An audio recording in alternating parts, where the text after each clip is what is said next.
what I was just watching a video, right? Like a Facebook reel on Facebook, and it was paternity court, right? Where this guy actually go to jail for non-payment of child support. Why wasn't a paternity test done, right? Before you arrested the guy, be like, oh, okay, we've established paternity. Did you know that she put your name on the birth certificate? And if the answer is no, I did not know, or yes, we were together, but I'm not the father, so why would I pay child support for a kid that isn't mine? Which is absolutely, I agree with. Like, if it is not your kid, you did not knowingly have like fertility problems and we're like, okay, hey, we're married for a while. I have a low sperm count. Something happened. Let's use a sperm donor. I will be the legal father. If she is lying and saying that she says that he's the father, I'm sorry, it is 2026. You can't get away with that now. It's not like back in the 80s or the 90s or anything like that, where, we have actual proof. Like, we can say, okay, we're going to submit a DNA test and here it is. So this is what I don't get. I know this is going to blow your all's minds, but let me explain why I'm about to say what I say. I think females who lie, okay, who absolutely lie, right, and say that Bob is the baby daddy, but it turns out to be little Timmy from next door, right? They lie about the man that lies. I think they should be arrested, okay? So let me explain why. I know that's going to shock you all. You're all clutching your pearls like, oh my God. First of all, a lot of states they recognize there's two different dads. There's the bio father and then there's the legal father, okay? And a lot of states do have it where if you are found not to be the father, you have like 3 years to get that kid, written off because they understand that you did not make that child. You did not essentially consent to that child. So you're not legally responsible for the kid. It's the bio father, right? And yes, some judges are outdated, but let me explain to you why I think the female should be arrested. Number one, you're committing abuse, okay? You're not committing neglect. You're committing abuse, okay? I work healthcare, right? One of the things we have to, because every year we have to have continual education. And one of the things we learn about is diagnose and coping. That was always one of the classes, right? We talk about the common ailments we would be dealing with in the workplace, okay? Mental illness being one of them. Do you know how many diseases are literally passed on from the parent, one of the parents, to the child?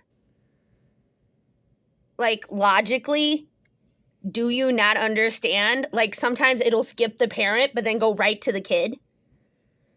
That kid is getting like a 50-50 chance that they might get the, schizophrenia or something. So when you're in a relationship, you're typically given, say you've been dating a guy for 5 years. You're involved with his family. So you're seeing, common ailments. One of the cousins has diabetes. The grandma has breast cancer or something, right? You decide to have kids with that person, right? So you have that knowledge. Now say you sleep with some rando and you don't know who the father is. Okay, you're not given that medical history. So your child, God forbid, something befalls your child, you go into the doctor. What is the doctor going to do first? Ask for a family medical history. The mother can't do it because she don't know who the daddy is. So she's going to lie and say, oh, it's this guy. Guess what? It's going to come out right then and there.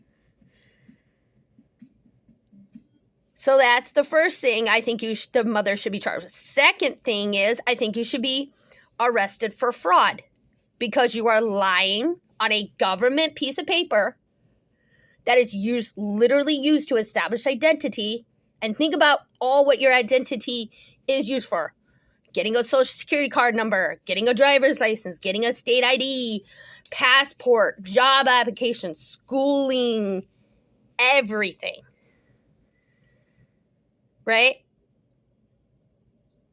You're literally putting all that in jeopardy because you want to lie. Also, you're messing, God forbid, if you're a rich family, you're probably messing with inheritance laws. All because you don't want to take responsibility and say, hey, I cheated on you. I slept with this other dude. Do it. If you're going to do it, own up to it. Take responsibility. That's one of the pillars of being an adult is taking responsibility and taking accountability. Saying you did something. Time is very precious to all of us. We don't have time to goof around. We don't have time to mess about. Just take your punishment, move on. Right? Just move on. Sorry, I had my computer on.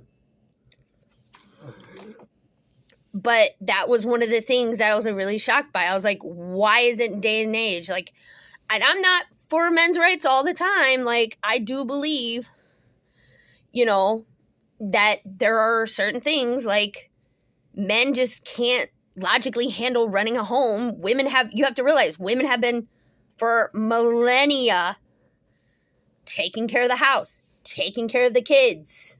Literally, we have that training. We've had that built. That's muscle memory from our ancestors.